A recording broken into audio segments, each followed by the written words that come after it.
She judged him instantly. She had no idea who he really was. The truth is about to explode. Welcome to Whispered Truth, where touching stories come alive. Let's jump into today's story. The fluorescent lights of the Skyline Oasis Hotel lobby hum, a discordant symphony against the backdrop of Ken jazz. Ethan, tugging at the frayed edge of his well-worn hoodie, felt the familiar prickle of unease. It wasn't the hum, though. It was the way the receptionist, a woman with a helmet of lacquered blonde hair and a name tag reading Brenda, was eyeing him. He knew the look.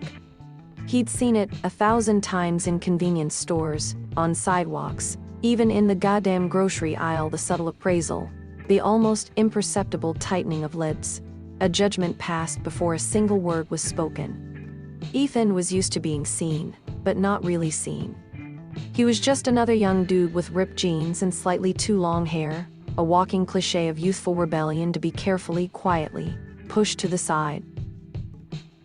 He'd spent most of the morning wrestling with a busted door handle at his apartment, the kind that resisted any and all attempts at repair with stubborn, rusty finality. It had left him a little more frazzled than he'd intended, and his appearance definitely reflected it. He'd forgotten his wallet at his place, had to return to get it, which made him run late.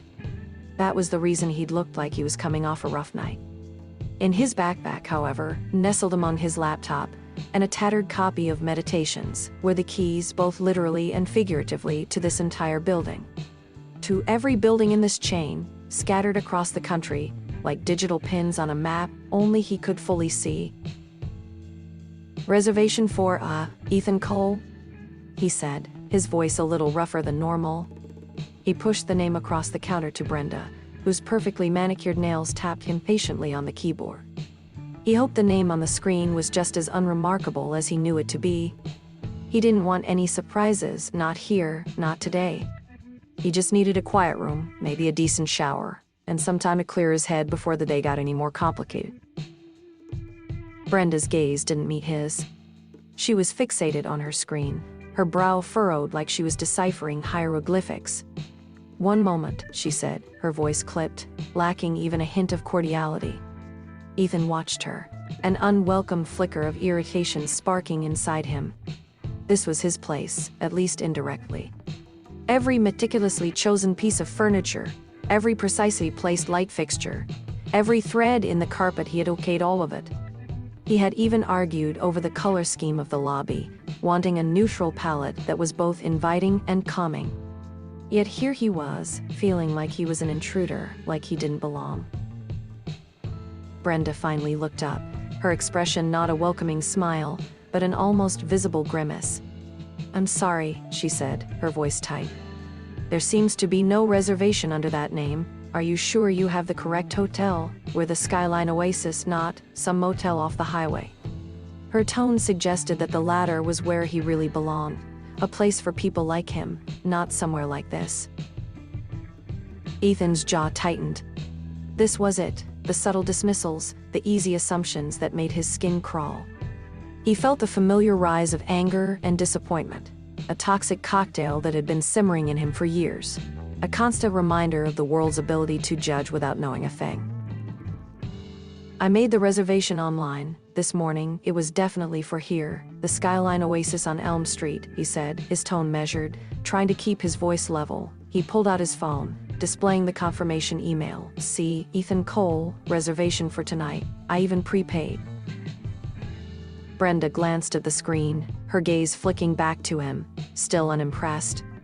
"Well, the system isn't showing anything. I think there might be a problem with your booking. Maybe you made it under a different name." "No," Ethan said, the first cracks of real anger beginning to show through the careful politeness. "It's Ethan Cole, my name, just like it says here." He tapped the screen with his finger. He could feel his heart rate pick up.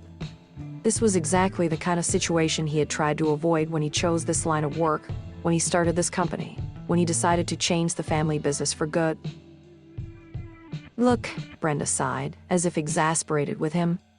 "I'm sure there's a simple explanation. Maybe try contacting the online portal.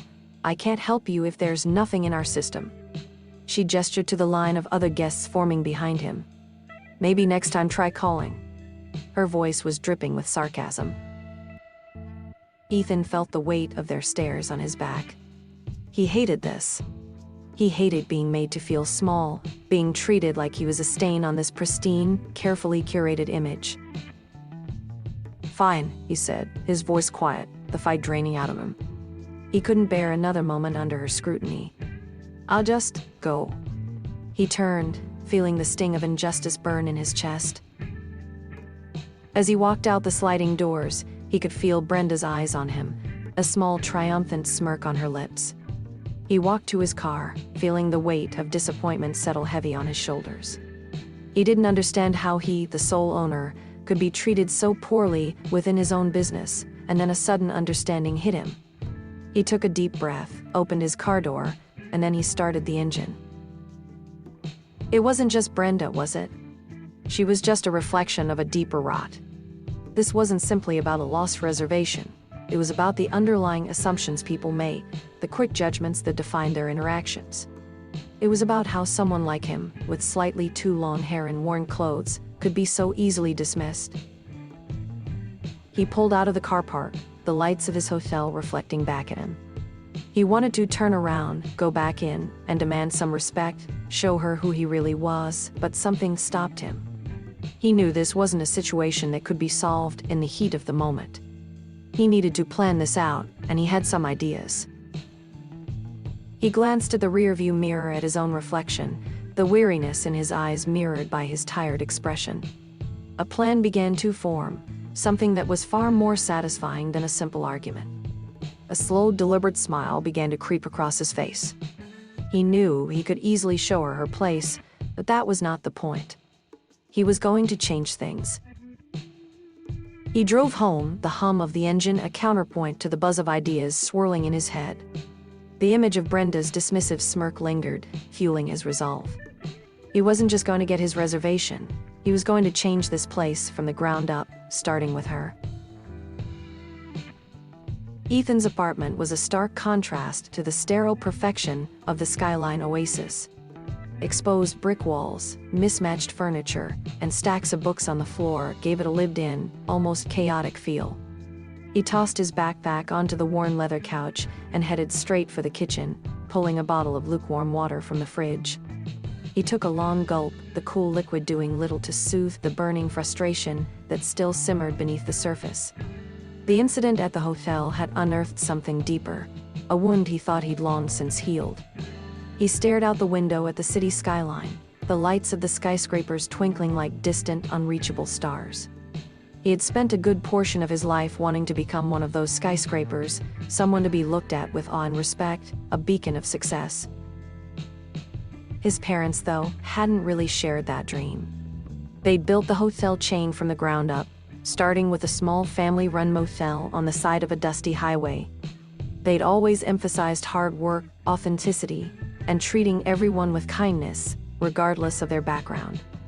The hotels were an extension of their values, or so he thought. The events earlier today were proof that things had gone wrong. They had lost their values somewhere along the way. A memory flickered, his father, sleeves rolled up, helping a stranded family fix a flat tire in the motel parking lot. His mother, sitting with a nervous guest, offering a warm cup of tea and a listening ear. These weren't just hotels, they were places of refuge, of connection. They weren't cold corporate monoliths. He had always understood that, and he'd always tried to carry that with him. But somewhere, the focus had shifted, becoming more about profit and less about people. Ethan opened his laptop, a sleek silver machine that looked far more expensive than the rest of his apartment. He navigated to the company's internal website, the control panel to his vast empire. He could see all the operations, all the staff schedules, every reservation, every single detail of the hotel. He scrolled through the guest database and found his reservation, the one Brenda had claimed didn't exist. He smiled, a slow, deliberate smile, not out of malice, but out of a sense of grim satisfaction. The truth was there, in black and white. The next day, Ethan woke early. He set about making a change in himself.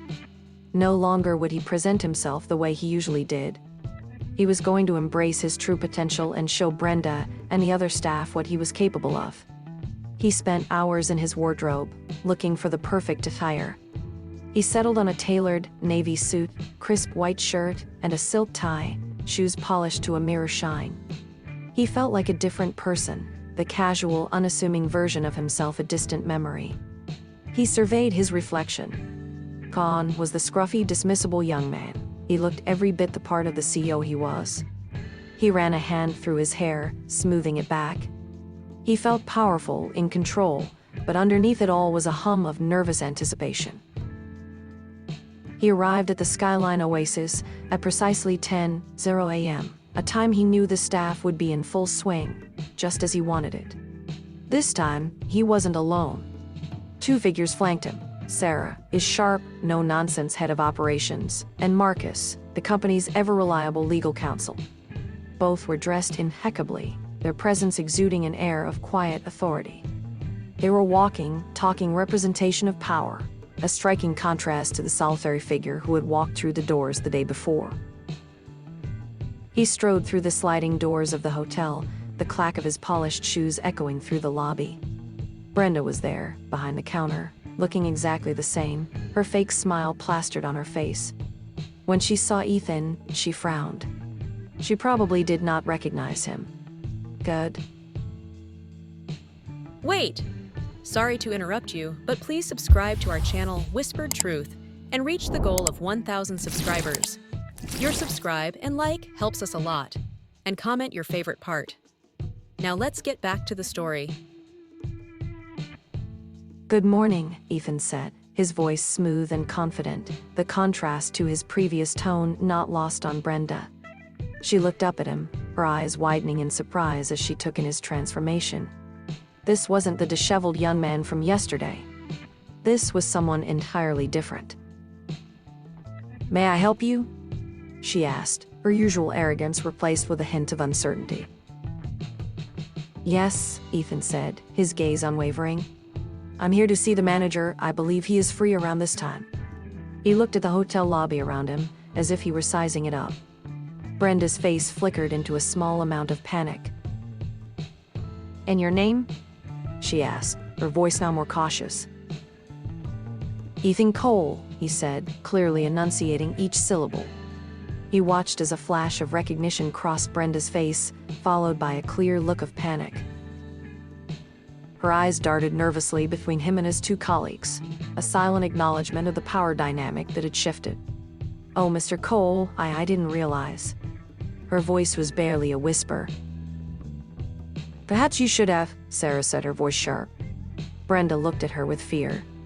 She didn't understand what was happening. I'll get the manager," Brenda said, hurrying to the back office. She moved as quick as she possibly could, as though she were trying to escape the situation. Ethan watched her go, a flicker of something akin to pity crossing his face. But it was quickly replaced by a resolve. This wasn't about him. It was about all of them. A few moments later, the manager, a portly man with a receding hairline and a nervous demeanor, emerged, his tie slightly askew. He looked confused, but his eyes widened in surprise at the sight of the three well-dressed individuals standing before him. "Mr. Cole," he asked, his voice trembling. "I'm so sorry for the confusion. Please come in." He ushered them into his office, his movements clumsy and rushed. Ethan took a seat, his posture impeccable, his gaze steady. He felt the weight of his parents' legacy, the responsibility of carrying their vision. He was about to make a statement, not just for himself, but for everything he believed in. The casual, forgiving man from yesterday was gone, replaced by a stern businessman. He could see the fear in the manager's eyes. He was not sure what was happening. "Let's cut to the chase, shall we?" Ethan said, his voice calm but firm. "I'm not just Ethan Cole, guest. I am also Ethan Cole, the owner of this establishment, and every single hotel in this chain. Now tell me, what happened yesterday, and why was I denied service?" He paused, letting his words hang in the air, the silence punctuated by the nervous shuffling of papers on the manager's desk. He knew he had their attention, but this was not about being a big shot. This was not about being the CEO. This was about correcting a wrong. He hoped they understood that. The manager, a Mr. Henderson, visibly pale, his face losing what little color it had to begin with. He stammered, his words a jumble of apologies and excuses. "Mr. Cole, I had no idea I wasn't aware," he sputtered, his voice cracking. He was sweating now, the beads of moisture visible on his forehead. He fidgeted with the corner of his desk, his fingers tracing the edges. "That's quite obvious," Sarah interjected, her voice sharp and cutting through the manager's nervous ramblings. "Had you been aware, it seems unlikely you'd be struggling to explain how a guest, who had a confirmed reservation, was turned away." Mr. Henderson swallowed hard, his eyes darting back and forth between Ethan, Sarah, and Marcus, as though trying to find a solution to this bizarre situation. "There was a mix-up, perhaps a system error," he offered, his voice still shaky. He was trying to play it off, but Ethan could see through his fear, through his facade. Ethan leaned forward, his gaze unwavering. "A system error, is that what we're calling it?" He tapped his fingers on the desk, a rhythmic beat that seemed to amplify the tension in the room. "Because I reviewed the records, my reservation was perfectly valid, and I'm starting to think it wasn't the system at all, it was someone." He looked at the manager, his eyes locking on him. "Someone who made a choice." Mr. Henderson's eyes flickered to the floor. He shifted uncomfortably in his seat. The game was up. He knew it. "Mr. Henderson," Ethan continued, his tone laced with disappointment. "My parents built this company on the principles of respect, integrity, and compassion. They believe that every guest, regardless of their background or appearance, deserved to be treated with dignity. What happened yesterday was a direct violation of those principles, and that's not something I will tolerate." Marcus, who had been silent until now, cleared his throat. "Mr. Henderson," he said, his voice calm but firm, "I advise you to be truthful about what transpired. Transparency and honesty are the only path forward here." He looked at Ethan to check that he was doing things right. Ethan subtly nodded. Mr. Henderson finally cracked, his facade crumbling. He leaned back in his chair, defeated. "It was Brenda," he admitted, his voice barely above a whisper. She said he didn't fit the image of our hotel. She didn't think that someone like that deserved to stay here." He did not look Ethan in the face. He could not. Ethan felt a surge of anger, not at Mr. Henderson, but at the deeper issue at hand. It wasn't just Brenda, it was the culture, the underlying prejudices that permeated the entire system. He thought of his parents and their hard work. He was not going to let that all be for nothing. "Get Brenda in here," Ethan said, his voice cold and hard. Mr. Henderson nodded and then scurried out the door, his face pale. Brenda entered the office a few minutes later, her confident demeanor completely gone. Her eyes flicked around the room, taking in the serious expressions of Ethan, Sarah, and Marcus. She looked towards the manager who stood near the door, watching. "Brenda," Ethan said, his tone calm but firm. "Please, have a seat." She reluctantly sat, her hands fidgeting in her lap. "I'm sure you know why you're here," he continued. "Tell me, in your own words, what happened yesterday." Brenda looked down at the floor. "I just thought he didn't seem like our type of guest," she mumbled, her voice barely audible. "He was not what I expected." "Our type of guest?" Ethan repeated, his voice rising slightly. "What exactly is that? Someone who looks like they're fresh off the cover of a magazine? Someone who fits your idea of success? Because I can tell you this, there are plenty of successful people out there that don't look anything like that." He glanced at his suit, then his eyes met Brenda's. "Are you aware that I, the type of guest you denied, am also your boss?" Brenda's eyes widened in horror. She looked from Ethan to Mr. Henderson, her face a mask of confusion and fear. I had no idea," she stammered. "No, I don't suppose you did," Ethan said, his voice filled with disappointment. "But that's not an excuse. Your actions were discriminatory, prejudiced, and entirely unacceptable. They directly violate the core values of this company, values that were very important to my family." He stood up, walking to the window, looking out at the busy street below. He could see people walking around, probably going to work, living their lives. This is not about me, Brenda.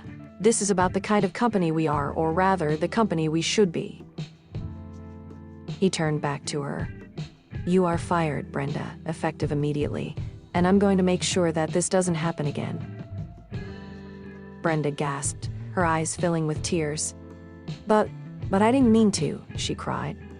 I made a mistake. A mistake is forgetting to place an order, Brenda. Not this, Sarah said, her voice devoid of sympathy. What you did was deliberate. I appreciate that you are upset, Ethan said, his voice a little softer. But there is no excuse for your actions. It is time for change, time for this company to reflect my parents' values again, which is to be kind and to be fair. Ethan turned to Mr. Henderson. I want a full review of all staff training programs, with a particular emphasis on diversity, inclusion, and anti-discrimination. And I want a complete overhaul of our hiring practices. I also want you to be aware that anyone who breaks these rules will be dealt with very harshly, no matter who they are. Yes, Mr. Cole, Henderson replied, his voice barely above a whisper. Ethan turned back to Brenda, who was still crying. He looked at her. She was just a product of the system he was in. He was not going to let this get to him. This isn't the end, Brenda, he said, his voice softer than before. It's a chance for you to reflect, please take it, and perhaps we can both learn something from this. He turned and left the office, Sarah and Marcus following behind. The weight of the keys to his hotel chain felt heavy in his pocket. He wasn't just an owner, he was a steward, a guardian of his parents' legacy.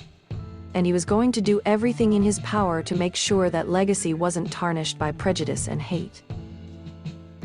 He felt a strange mix of exhaustion and satisfaction, but a question nagged at the back of his mind.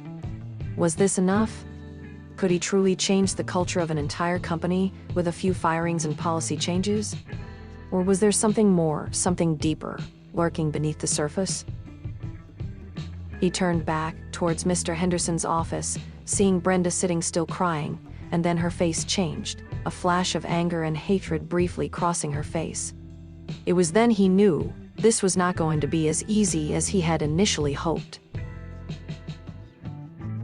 The immediate aftermath of the confrontation was a whirlwind of activity. Ethan, Sarah, and Marcus worked tirelessly to implement new policies, revise training programs, and communicate their vision for a more inclusive and equitable workplace. They held town hall meetings where Ethan spoke passionately about the values of his parents and the importance of treating every guest with respect.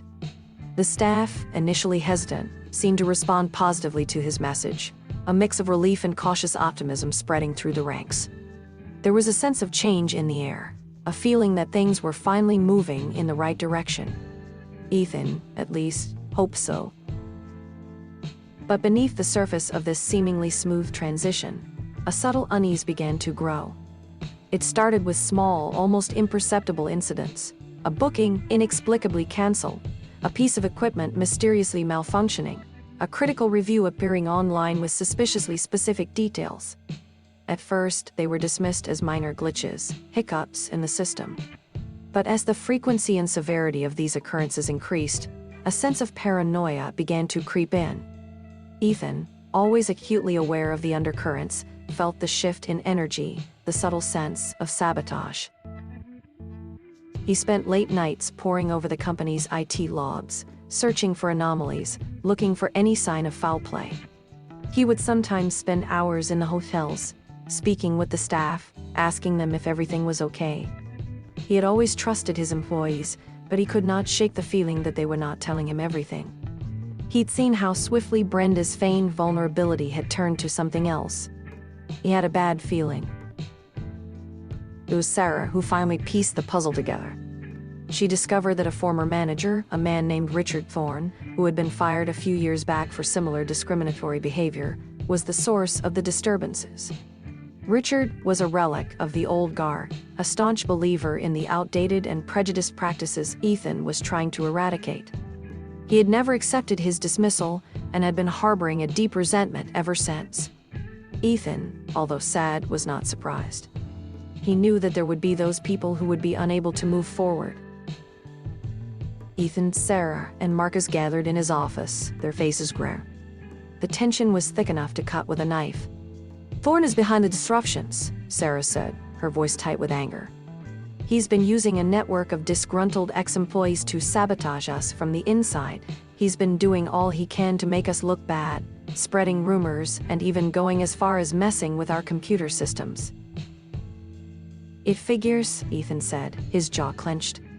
"It's like he doesn't want to move forward. He's stuck in the past, determined to destroy everything my parents worked for." The rage began to build inside of him. He could not understand why some people were just so stuck on the past. Why couldn't they move forward, just like everyone else? "That's not all," Marcus interjected, his voice low.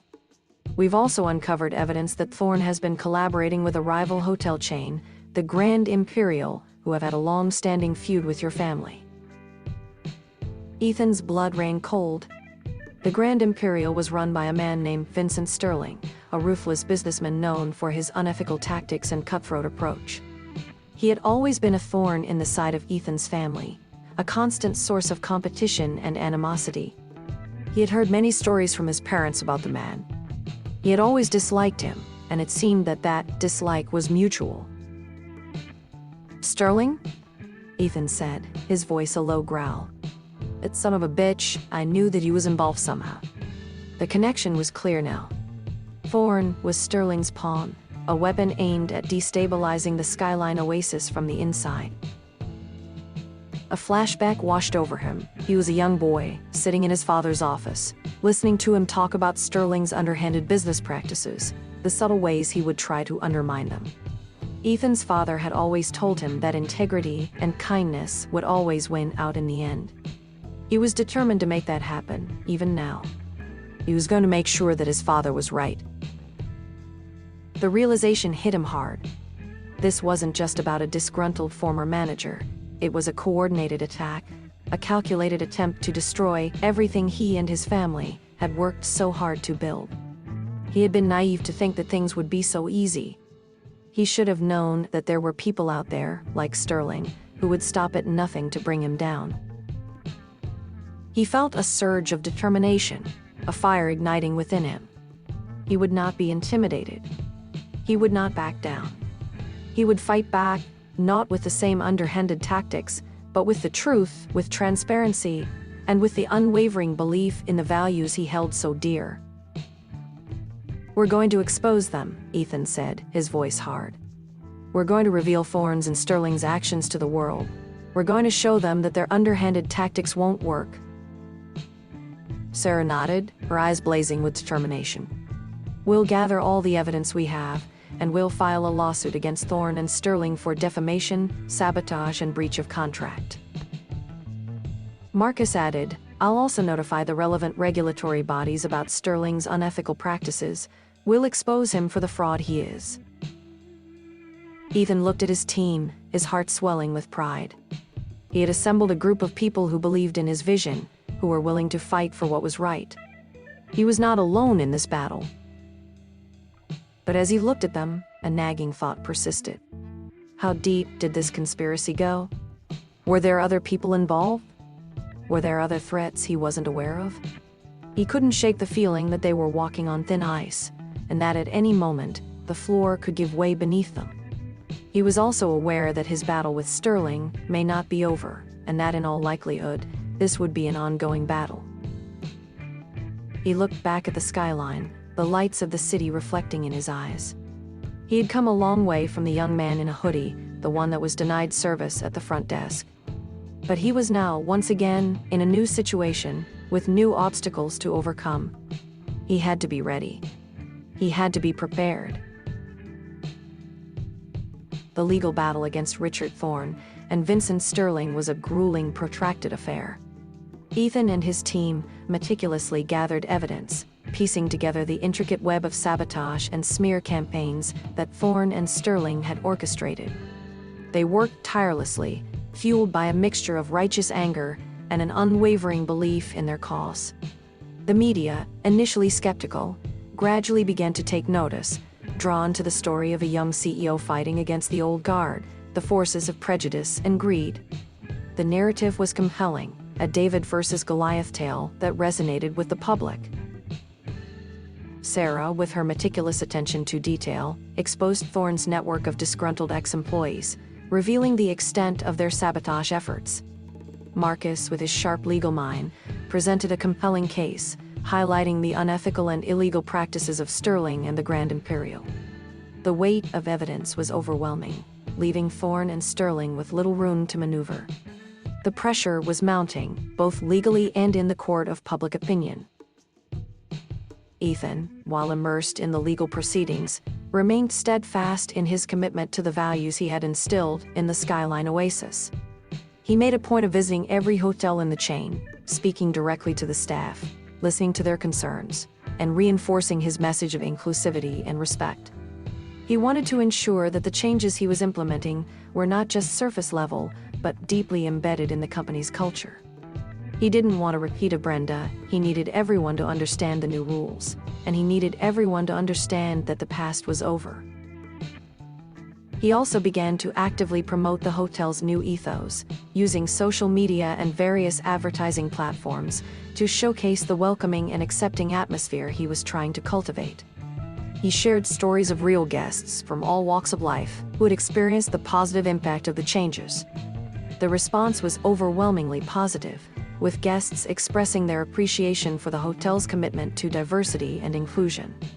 The Skyline Oasis, once teetering on the brink of scandal, began to solidify its reputation as a beacon of hope, a place where everyone was welcome. During a rare quiet evening, Ethan found himself in his apartment, surrounded by the quiet hum of the city. He looked out the window, at the lights twinkling across the landscape, feeling a sense of quiet accomplishment. He'd come a long way from the initial anger and frustration at the hotel.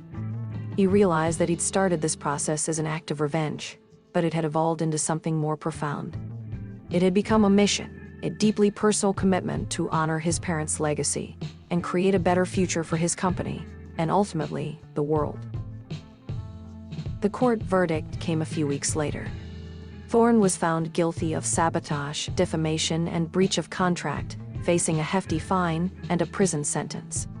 Sterling, while avoiding criminal charges, faced crippling financial penalties and a severe blow to his reputation. The Grand Imperial, already struggling, was facing an uncertain future. It was a resounding victory for Ethan, for his team, and for all those who believed in fairness and justice. But the legal victory wasn't the end of the story. It was only part of a larger, more significant transformation. The Skyline Oasis, under Ethan's leadership, had become a symbol of change, a testament to the power of inclusivity and respect.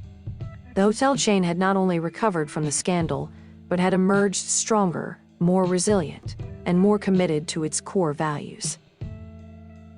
In the weeks that followed, Ethan finally felt as though he could breathe. He felt relaxed for the first time in a long time. He spent more time traveling, but also spent more time just being a normal person. He even decided to try dating again, which he thought was going to be a good experience. He wasn't sure about his future, but he knew that he was ready for it.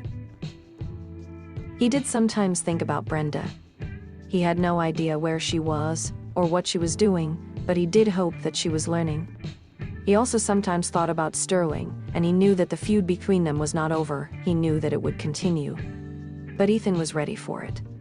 He was ready to fight for his company, for his ideals, for his beliefs. One day, Ethan returned to the Skyline Oasis, not as a CEO or a hotelier, but simply as a guest. He checked in, and the receptionist, a young woman with a warm smile and genuine kindness in her eyes, greeted him with a friendly welcome. He spent a quiet night in one of the rooms, looking at the city lights. He thought about the changes that had taken place and the journey he had been through. He had faced prejudice, betrayal, and sabotage, but he had also witnessed the power of resilience, the strength of unity, and the possibility of positive change. He looked at the city outside his window, and a small smile appeared on his face. He was no longer just the owner of the Skyline Oasis. He was also its guardian, a keeper of its values, and a beacon of hope for a more inclusive and equitable future. He had the keys to his future, and he was finally ready to use them to build a future that his parents would have been proud of. The horizon was clear, and Ethan, for the first time in a long time, felt a deep sense of peace.